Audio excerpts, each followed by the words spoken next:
Assalamualaikum warahmatullahi wabarakatuh. Perkenalkan, nama saya Susi Sulastri dengan NIM 857355254. Saya mahasiswa UT UPJJ 23 UT Bogor. Saya pada kesempatan ini akan membuat video tentang pertumbuhan dan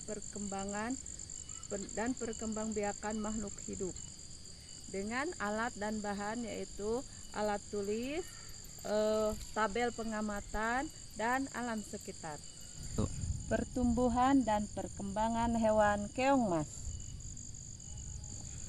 Keong sawah atau keong mas adalah jenis keong air tawar yang hidup di sawah dan perairan lainnya. Berikut ini kita jelaskan tentang pertumbuhan dan perkembangan serta perkembangbiakan keong sawah ini. Pertumbuhan keong mas atau keong sawah ini salah satunya adalah faktor yang mempengaruhi pertumbuhannya, yaitu ketersediaan makanan, kualitas air, dan suhu lingkungan. Laju pertumbuhan keong mas atau keong sawah ini dapat tumbuh dengan cepat jika kondisi lingkungannya bagus atau mendukung untuk dia berkembang biak. Yang ketiga yaitu ukuran. Keong sawah dapat mencapai ukuran yang cukup besar. Kalau ini termasuk ukuran yang sedang. Ini bisa lebih membesar lagi dan dia bisa berkembang sangat pesat sekali. Pada spesies ini dalam kondisi lingkungan ini bergantung kepada lingkungannya, dari warna, bentuk, ataupun kebetulan di lingkungan saya keong mas ini berubah bentuknya menjadi agak lebih kecil dan warnanya menjadi agak gelap atau hitam. Sedangkan untuk perkembangan keong sawah ini, siklus hidup keong sawah ini memiliki siklus hidup yang kompleks, mulai dari telur. Mulai dari telur yang berwarna merah muda ini langsung menjadi telur dan menetas hingga menjadi anak-anakan keong mas yang kecil hingga beranjak dewasa. Ini pertumbuhannya sangat cepat sekali. Tahap perkembangannya yaitu telur, mulai dari telur, larva, juvenil, dan dewasa.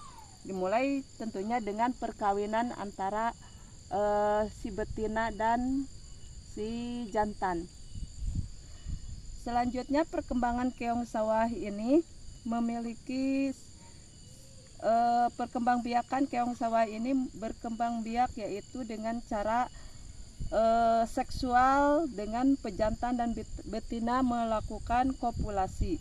Jumlah keong sawah atau keong mas ini dapat menghasilkan ratusan telur dalam satu kali bertelur. Contohnya seperti ini. Ini biasanya dari satu bibit betina. Dia dapat menghasilkan telur yang begitu banyak dalam satu kali perkawinan. Periode inkubasi dari telur keong sawah memerlukan waktu beberapa hari hingga beberapa minggu untuk menetas, tergantung pada kondisi lingkungan juga.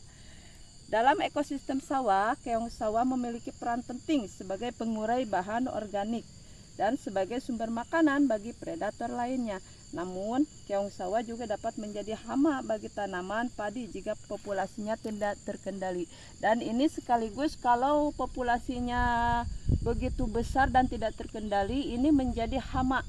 Dan biasanya di tempat saya ini bisa dijadikan pakan ternak atau bebek untuk mengurangi populasi dan dianggap hama karena merusak padi yang baru ditanam. Biasanya padi yang baru ditanam akan menjadi rusak karena populasi ini sangat banyak. Ini memakan daun-daun padi. Mungkin sekian video dari saya. Mudah-mudahan ada manfaatnya. Terima kasih. Wassalamualaikum warahmatullahi wabarakatuh. Tumbuhan dan perkembangan tumbuhan. Di sini saya akan mengambil contoh tumbuhan pohon pisang. Kebetulan di daerah kami pohon pisang sangat banyak dan bermacam ragam jenisnya. Pohon pisang adalah tanaman yang populer di seluruh dunia, termasuk di Indonesia. Pohon pisang sangat berlimpah dan bermacam ragam jenisnya. Pertumbuhan pohon pisang ada 3 biasanya faktor yang mempengaruhi pertumbuhan, yaitu suhu, kelembaban, cahaya, dan nutrisi makanan. Yang kedua, laju pertumbuhan pohon pisang dapat tumbuh dengan cepat terutama pada kondisi yang optimal. Yang ketiga, ukuran pohon pisang dapat mencapai tinggi 2-9 meter tergantung pada varietas dan kondisi lingkungan. Seperti halnya pohon pisang ini adalah pohon pisang raja, dia tumbuh sangat tinggi. Dan perkembangan pohon pisang ini terdapat 3 siklus, yaitu siklus hidup, tahap perkembangan, serta perkembangan fisik. Yang ke-1, siklus hidup. Pohon pisang memiliki siklus hidup yang kompleks, mulai dari tunas seperti ini nih hingga dewasa. Tahap perkembangannya dimulai dari tunas, tanaman muda yang berasal dari akar.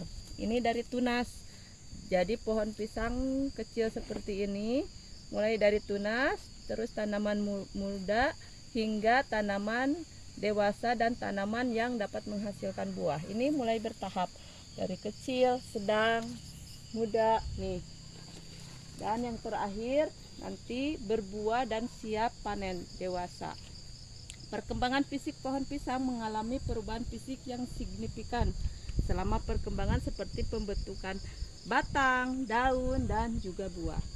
Perkembangbiakan pohon pisang dapat berkembang biak secara vegetatif tadi dengan menggunakan tunas atau anakan.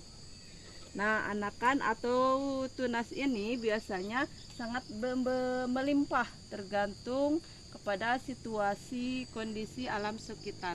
Biasanya para petani mengembangbiakan yang cepat itu perkembangbiakannya lewat tunas seperti ini. Kalau sudah seperti ini nanti kita diambil, dipotong, lalu dipindahkan ke media tanam yang baru.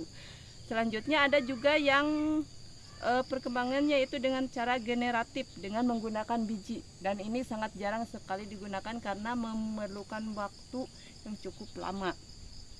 3 kelebihan perbanyakan vegetatif. Biasanya para petani menggunakan vegetatif ini karena memiliki hasil atau sifat yang sama dengan induknya dan dapat bereproduksi secara cepat. Intinya kalau yang seperti ini biasanya hampir 90% sama dengan induknya. Dalam pertanian, pohon pisang merupakan tanaman yang penting karena buahnya yang bergizi dan dapat menjadi sumber pendapatan juga bagi petani.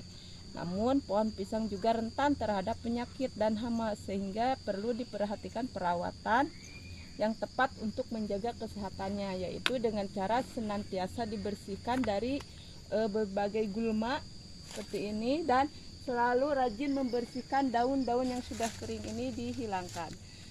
Mungkin itu saja tentang perkembangbiakan pohon pisang.